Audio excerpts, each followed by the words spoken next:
नमस्कार, city news channel में आपका स्वागत है। हमारे साथ में है माजी खासदार अनंतराव जी गुड़े। कल ही उप मुख्यमंत्री देवेंद्र फडणवीस ने अमरावती के लिए मेगा टेक्सटाइल पार्क की घोषणा की, जिसमें 10,000 करोड़ के निवेश होने की संभावना है और 3 लाख लोगों को रोजगार मिलेगा, ऐसा बताया गया। साथ ही इस सदन में अभी मेडिकल कॉलेज की भी अमरावती में घोषणा हुई है, लेकिन कल मेडिकल कॉलेज को लेकर पुनः वापस सदन में चर्चा हुई कि पीपीपी के आधार पर यह मेडिकल कॉलेज नहीं चाहिए। तो क्या दोनों की घोषणाएं, मेगा टेक्सटाइल पार्क कैसा रहेगा, क्या कल्पना है, क्या सही में उससे 3 लाख लोगों को, 1 लाख लोगों को प्रत्यक्ष और 2 लाख लोगों को अप्रत्यक्ष रूप से रोजगार मिलेगा? रोजगार मिलेगा तो क्या वह स्थानीय आदमी होंगे, या जैसा भी होता है कि कंपनी तो आ जाती है लेकिन एम्प्लॉयज सारे बाहर से आते, किस प्रकार की कल्पना रहेगी? हमारे साथ में अनंतराव जी गुड़े, इनके समय में भी सेज का उद्घाटन हुआ था, उस समय भी टेक्सटाइल पार्क की घोषणा हुई थी, लेकिन उस समय की परिस्थिति अभी की परिस्थिति में क्या फ़र्क है और उनकी क्या कल्पना थी, टेक्सटाइल पार्क कैसा होगा, जानते हैं। अनंतराव जी, धन्यवाद। अभी घोषणा कर दी गई अमरावती में टेक्सटाइल मेगा पार्क की 10 करोड़ का निवेश, 10,000 PM textile park mega park. तो ऐसा बताया कि महाराष्ट्र के लिए बहुत गौरव की बात है, तो क्या अमरावती को इससे क्या हासिल होगा? देखो, मैं तो ऐसा है बोल आहे, सकते थे बजेटमध्ये ज्याही घोषणा झाल्या, विशेषतः अमरावतीच्या बाबतीत, मग ते हनुमान व्यायाम प्रसारक मंडळाचं डीम्ड स्पोर्ट्स युनिव्हर्सिटी असो, या ठिकाणचं विदर्भ महाविद्यालयाचं हे असो, की वैद्यकीय महाविद्यालय असो, की पीएम मेगा पार्क असो, जर या गोष्टी झाल्या असतात तर अमरावतीकर म्हणून, अमरावतीचा नागरिक म्हणून मी याचं निश्चितपणे स्वागत करणार आहे। पण प्रश्न असा आहे का फक्त स्वागत केल्याने आणि घोषणा केल्यामुळे या गोष्टी कशा होणार आहेत की नाही होणार आहेत, हाही अमरावतीच्या करांच्या मनामध्ये मोठा प्रश्न आहे। म्हणजे आता आपण जर सरळ सिंपल गोष्ट घेतली की याच्यापूर्वी देखील अमरावतीमध्ये वैद्यकीय महाविद्यालय झालं पाहिजे, शासकीय वैद्यकीय महाविद्यालय, शासकीय होती, कारण पंजाबराव वैद्यकीय महाविद्यालय या ठिकाणी आहे। याच्यापूर्वी एक धोरण होतं का एका जिल्ह्यात एक वैद्यकीय महाविद्यालय, दुसरं द्यायचं नाही। परंतु नागपूरमध्ये 2-3 महाविद्यालय असल्यामुळे दत्ता मेघे आहे, तिकडे लता मंगेशकर आहे, इंदिरा गांधी आहे, मेयो आहे आणि गव्हर्नमेंटचं आहे जीएमसी, हे 4 महाविद्यालय तिथं असल्यामुळे त्या धर्तीवर अमरावतीमध्ये किमान 2 महाविद्यालय असावे अशा प्रकारचा विचार होता आणि त्याची मागणी सातत्यानं अमरावतीमध्ये होती। या बजेटमध्ये अशा प्रकारची घोषणा झाली। आता घोषणा झाली, सर्वसामान्यांनी ती ऐकली, वर्तमानपत्रात माध्यमांमध्ये ती प्रसिद्ध झाली, पण नेमकं आता वैद्यकीय महाविद्यालय म्हणजे काय?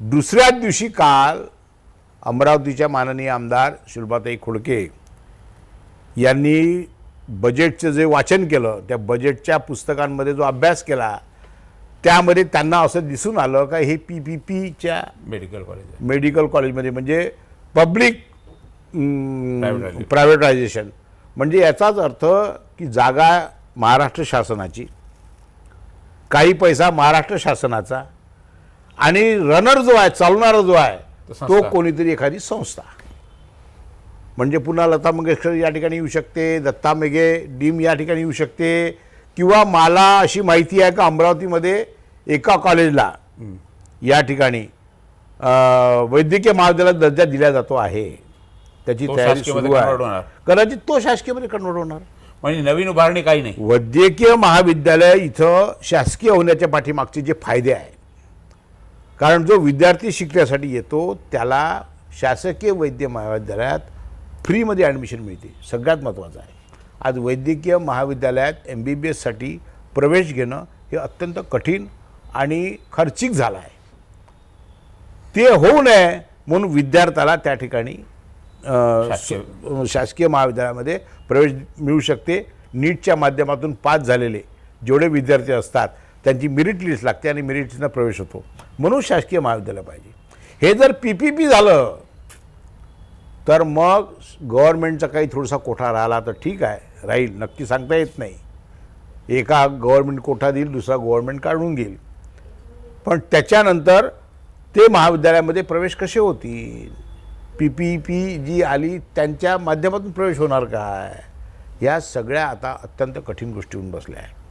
त्याच्यामुळे घोषणा झाली, गोड वाटली, पण त्याचे परिणाम भविष्यात काय होतील ते दिसेल. जसं हनुमान व्यायाम प्रसारक मंडळाला ड्रीम स्पोर्ट्स युनिव्हर्सिटी मिळाली, आलं लक्षात? Grant ड्रीम, त्यांना. हां. आणि बजेटमध्ये काही तरतूद आहे असं दिसलं नाही. आता ड्रीम युनिव्हर्सिटी मिळाल्यानंतर विद्यापीठाला UCGची परमिशन पाहिजे.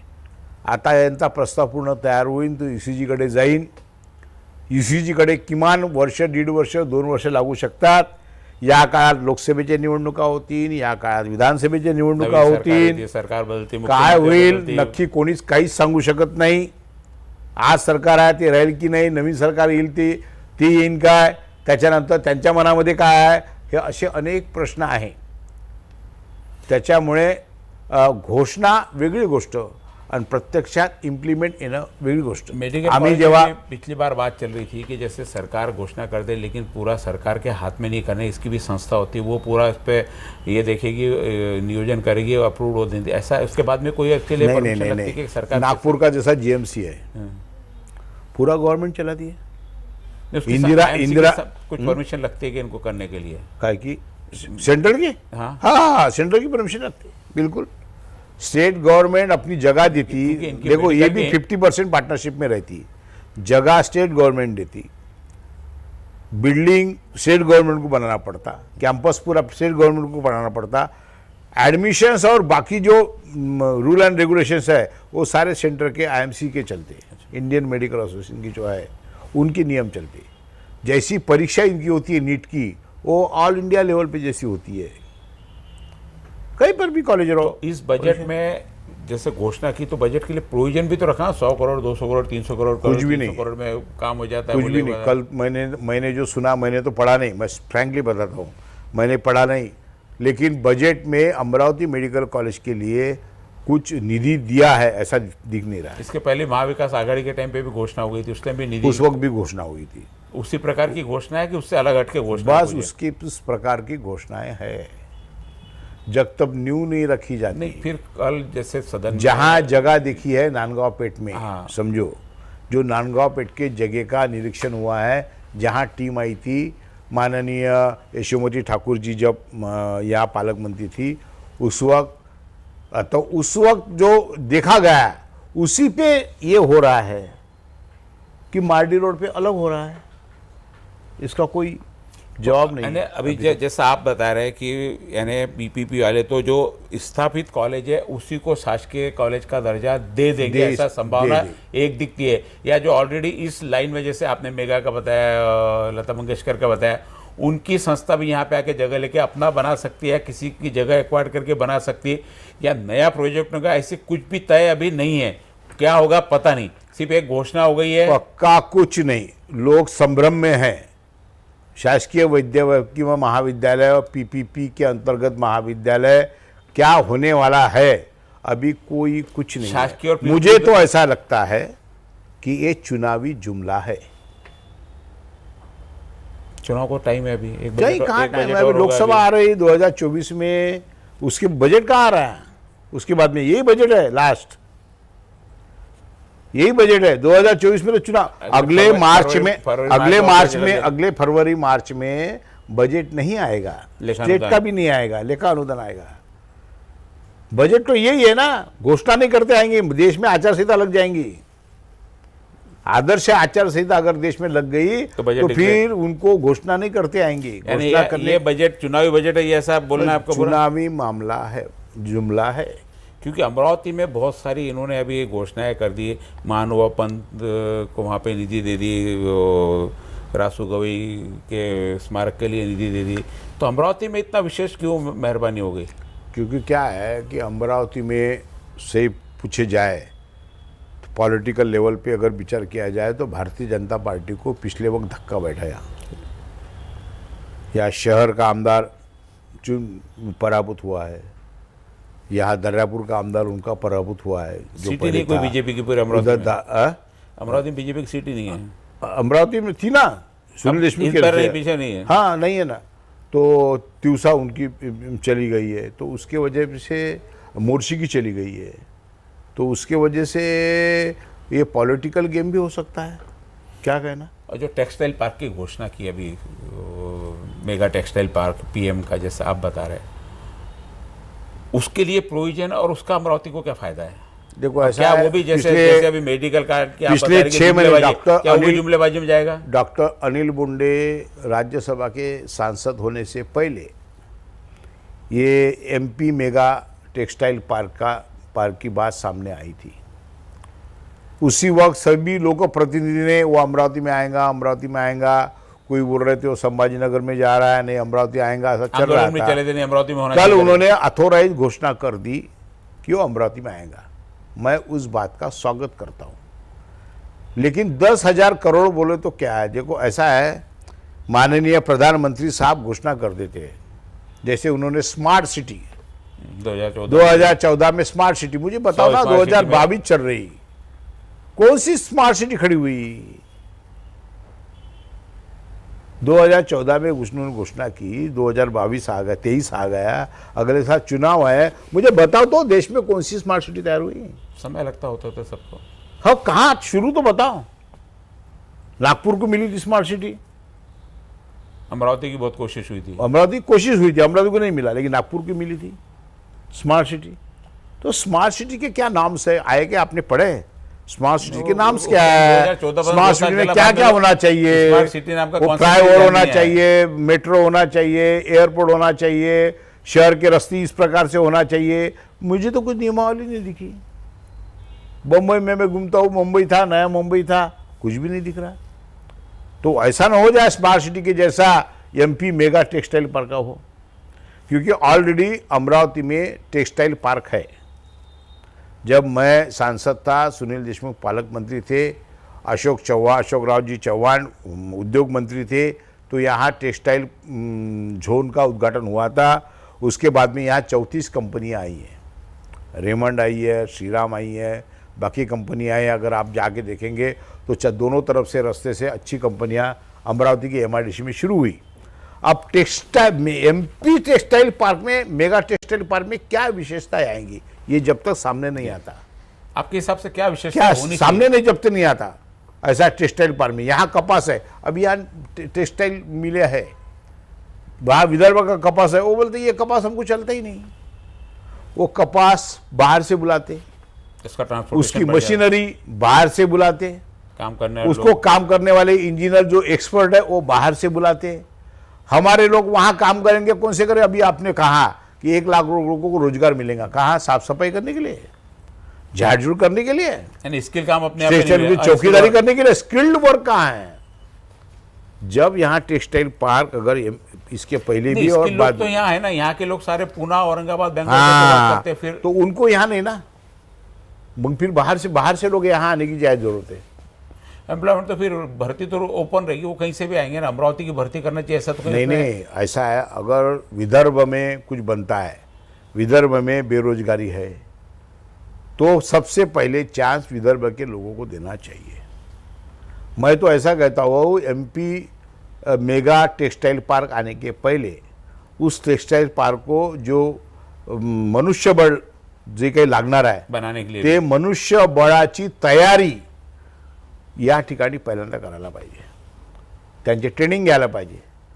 त्या पद्धतीनं ज्या या ठिकाणी संस्था आहेत, तैयार करना पड़ेगा। एज्युकेशनल या ठिकाणी ज्या संस्था आहेत त्या संस्थांमध्ये तसे विद्यार्थी तयार करून घ्यायला पाहिजे, जेणेकरून इथल्या मेगा टेक्सटाईल पार्कमध्ये। आणि 10,000 कोटी म्हणजे काय हो?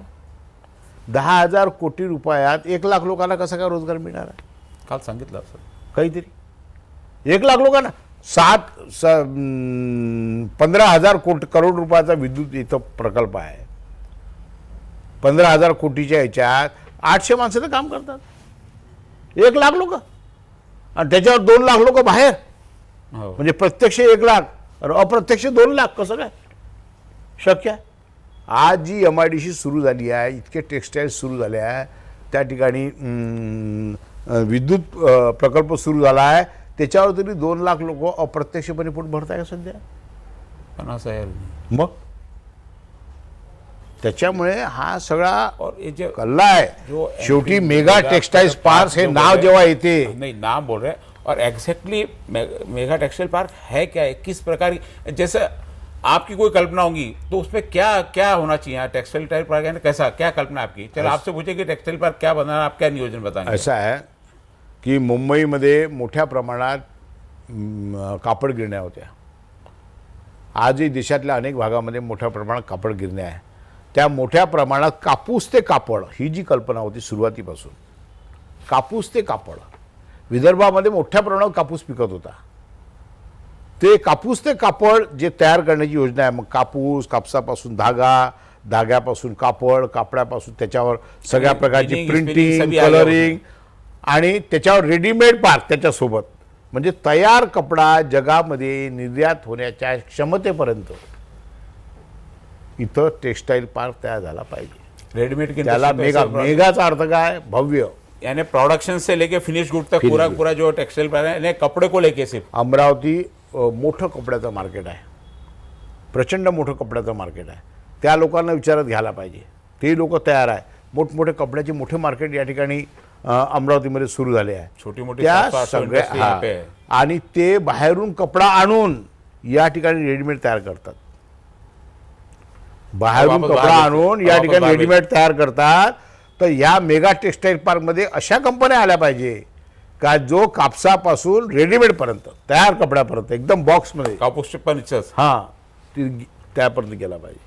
आमची परिस्थिती अशी आहे का मागच्या वर्षी 10,000 रुपये 11,000 रुपये भाव मिळत होता कापसाला, यावर 6,000 रुपयावर भाव आला. म्हणजे मेगा, मेगा जेव्हा म्हणतो आम्ही मोठा, विशाल. मिनी थोडी म्हणतो आहे, मिनी टेक्सटाईल नाही, मेगा, विशाल. मग एवढा मोठा जर मेगा आहे तर त्याचे सगळे हे समोर आले पाहिजे आणि कशा पद्धतीनं ते उभं राहणार आहे, कोण कोण येणार आहे, कोणकोणत्या कंपन्या. सरकार करत नाही. MP मेगा टेक्सटाईल पार्क येणार आहे म्हणजे का सरकार गिरणी स्थापन करणार आहे? नाही. लोक पाहिजे, इंडस्ट्रीज पाहिजे. इंडस्ट्रीज पाहिजे. ते PPP सारखं. आमची MIDC आहे, आमची MIDC जागा आहे, ती तुम्ही घ्या. कोणी नाही आले तर ते तुम्ही ते घ्या. कोणी आणि इंडस्ट्रीज नाही आले. PM मेगा टेक्सटाईल पार्कचा अर्थ असा आहे का या ठिकाणी जे टेक्सटाईल्स मिल येतील त्यांना विशेष प्रकारच्या फॅसिलिटी दिल्या जातील. बस टॅक्समध्ये सूट माझ्या दृष्टिकोनातून टॅक्स गिक्स नाही. त्यांना पाण्याची व्यवस्था केल्या जाईल, जे आहे आपल्याकडे. MIDC मध्ये जागा देण्यात येईल, बाकीचं करण्यात येईल. फक्त मला असं वाटतं नहीं, यानी फिर अमरावती में मेगा टेक्सटाइल पार्क देने के पीछे कारण यानी हम देख रहे हैं कि हमको मिल गया, लेकिन हम ये भी देख सकते हैं कि सरकार को एक जगह मिल गई जहाँ पानी भी उपलब्ध है, जमीन भी उपलब्ध है. सरकार अपना श्रेय ले अब ले रही क्या है, जो जमीन 1 लाख ये भी तो हो रुपए, सकता है. 1 लाख रुपए, 70,000 रुपए, 80,000 रुपए, 1 लाख रुपए एकड़ से लिया. आज वहाँ की जमीन करोड़ों रुपए की हो गई. किसान को क्या मिला? किसान तो मर गया ना. किसान को कुछ नहीं मिला. आज MIDC बेच रही जमीन, आज MIDC करोड़ रुपए कमा रही. पानी भी यहाँ मिल जा रहा. असं आहे. पाणी हमारे आमच्या पूर्वी जे लोकप्रतिनिधी होते, माननीय BT देशमुख सर होते, गवई साहेब होते, यांनी पाण्यासाठी जे या ठिकाणी काम केलं, आज ते एवढं मोठं अप्पर वर्धाचं पाणी उभं झालं. आज महाराष्ट्रामध्ये सर्वात उत्तम प्रकारचं पाणी अमरावतीमध्ये आहे. त्याच्यामुळे त्यांच्यासाठी जोर आहे या ठिकाणी येण्याचा. इसमें यानी एक सरकार म्हणजे organize जागा करके आहे. फायदा सरकार ले ले रही. जागा आहे, इतर ठिकाणपेक्षा स्वस्त जागा आमच्या इथे उपलब्ध आहे. पानी MIDC उपलब्ध आहे, पाणी उपलब्ध आहे, वीज उपलब्ध आहे. त्याच्यामुळे वीज जवळ आहे. त्याच्यामुळे या ठिकाणी मेगा टेक्सटाईल जाहीर झाला आहे. पण ती संकल्पना कशी आहे ही त्यांनी जाहीर करणं आवश्यक आहे. मेगा टेक्सटाइल पार्क की घोषणा सरकार को और राजनीतिक को फायदा है कि अमरावती की जनता को फायदा है? मुझे ऐसा लगता है कि इसका फायदा सरकार में होने वाला है. क्योंकि ज्या कंपन्या येणार आहे त्यांची जे काही MOUs होणार आहे ते सरकारसोबत होणार आहे. मग सरकारसोबत जेव्हा MOUs होते तेव्हा काय होतं हे काही नवीन सांगण्याचं काम नाही. हे काही नवीन सांगण्याचं काम यानी नाही. अमरावती के 1 लाख लोगों को रोजगार मिलेगा अमरावती जिले के, इसकी कोई अभी गारंटी नहीं है और मिलेगा ये भी तय नहीं है. वाट तर पाहाच लागल. पहले तो 1 लाख लोग के रोजगार के बारे में आपको शक है कैसे क्रिएट होंगे करके. वाट तर पाहावीच लागेल. पण पहिल्यांदा सरकारला हे सांगावं लागेल की आम्ही नेमकं काय देणार आहे. मेगा टेक्सटाईल पार्क म्हणजे आम्ही काय उपलब्ध करून देणार आहे का. MP मेगा टेक्स्टाईल पार्क म्हणजे सरकार जब कारखाने उभे करणार आहे का, टेक्स्टाईल मिल सरकार उभा करणार आहे का. आज अमरावती जिल्ह्याच्या हालत अशी आहे का रेमंडची कंपनी आहे तीच पूर्ण क्षमतेनं सुरू नाही आहे. तिकडे आमची फिनले मिल जुनी अचलपूरची ती आजही बंद स्थितीमध्ये आहे, ती सुरू नाही आहे. या अशा परिस्थितीमध्ये मेगा टेक्स्टाईल्स म्हणजे काय येणार आहे. सरकार पूर्ण पैसे ओतून कंपनी सुरू करणार आहे. सरकार का क्या इन्वेस्टमेंट है इसमें फिर? होई तो नाही, ही गोष्ट झाली. काय आहे हे तर आता हळूहळू कळणार आहे. जसं पहिल्यांदा वैद्यकीय महाविद्यालयाची घोषणा झाली, नंतर ते जेव्हा पाहिलं कळलं काय PPPच्या याच्यात आहे लक्षात, तसं आता यामध्ये मेगामध्ये होईल. मला असं मी आधीच सांगितलं की या निवडणुकीचे अवॉर्ड आहेत. सरकारला अत्यंत चिंता लागली आहे. म्हणजे एवढ्या घाई गर्दीत शिवसेनेचे आमदार फोडून खासदार फोडून सरकार बसवलं आहे. पण हे सरकार बसवल्यानंतरही जनतेचा विश्वास नाही आहे, जनतेला काही मिळत नाही आहे. जसं सरकार बसूनही जनतेला काही मिळत नाही. कापसाचे भाव मिळाले नाही, तुरीचा भाव मिळाले नाही, लोकांना गॅस मिळत नाही. ज्यांना उज्ज्वला गॅस मिळाले ते आता सिलेंडर घेत नाही. ती स्थिती या घोषणा झालेल्या प्रकल्पाची होणार आहे. हमारे साथ में से अनंतराव जी गुड़े, जो अभी फिलहाल में महाराष्ट्र सदन में जो घोषणाएं हुई हैं, इनका कहना है कि साफ ये चुनावी घोषणाएं हैं, पूरी होने में बहुत सारी शंका है. 1 लाख लोगों को रोजगार, ये 10,000 करोड़ का निवेश सरकार का इन्वेस्टमेंट नहीं है. ये निवेश भी वो है जो इंडस्ट्रियलिस्ट आके अपनी इंडस्ट्री खड़ी करेंगे और वो लगाएंगे, उसके ऊपर है. और स्किल लेबर के लिए जो यहाँ पे स्किल लोगों के लिए होना, उसके लिए प्रॉपर बेसिक ट्रेनिंग यहाँ पे जो अमरावती में होनी चाहिए. इसलिए इनको जो उसके लिए आदमी भी लगेंगे, शायद बाहर से लाने पड़ेंगे, ऐसा बता रहा. और मेडिकल कॉलेज की घोषणा कर दी, शासकीय मेडिकल कॉलेज की घोषणा के बहुत सारे अमरावती में फलक लग गए, बहुत सारे स्वागत के बैनर लग गए. लेकिन कल जब विधानसभा में सुलवा ताई ने बताया कि PPP के आधार पर हमको नहीं, शासकीय मेडिकल चाहिए यहाँ पे, जिसके लिए 2 जगह बताई थी. एक PD जैसा नागपुर का GMC जो गवर्नमेंट मेडिकल कॉलेज, बिना पैसे के एडमिशन बच्चों की हो जाए, उस टाइप के मेडिकल. और private medical college already college में अपने अमरावती में PDMC करके एक है ही, वो प्राइवेट चल ही रही है. तो 2 प्राइवेट के, और इन्होंने ये बताया कि जो यहाँ पे ऑलरेडी एक कॉलेज को जिसको मान्यता दी जा रही, उसको भी शायद शासकीय, तो ये अर्ध शासकीय रहेंगी क्या, जो शासकीय के साथ में PPP रहेंगे, ऐसा कुछ है? नहीं, वो बोलेंगे उनका. अब वो MOU जब साइन करेंगे जब मालूम पड़ेगा. अभी स्थिति कुछ भी क्लियर नहीं है कि किस प्रकार सरकार के साथ 2 लाइन की घोषणा कर दी गई कि अमरावती में मेडिकल कॉलेज होगा और मेगा टेक्सटाइल पार्क बनेगा, लेकिन उसके पूर्व उसके पीछे की क्या क्या घोषणा है ये अभी होना बाकी है. तो सरकार के जो निश्चित रूप से जो नुमाइंदे, उनसे भी बुलाकर, जो आमदार है और मंत्री, उनसे भी बुलाकर हम पूछेंगे आखिर किस प्रकार की कल्पना है, क्या इससे अमरावती को फायदा हो गया या सिर्फ यह राजनीतिक फायदे के लिए घोषणा की गई. अभी आप हमने देखे अनंतराव जी के साथ में एक महत्वपूर्ण चर्चा, 2 महत्वपूर्ण घोषणाएं थी अमरावती की. एक मेडिकल कॉलेज की जो बहुत दिन से प्रलंबित थी, और एक टेक्सटाइल पार्क जो इनके समय से ऑलरेडी चल रहा था, उसको मेगा का रूप देते. वो मेगा रूप क्या है ये हमें अब समय ही बताएगा. क्या सच में 3 लाख लोग को अमरावती में रोजगार मिलेगा और ये कितने समय में कंप्लीट होगा, ये भी अब वक्त ही बताएगा. तब तक के लिए आप देखते रहिए सिटी न्यूज़. नमस्कार.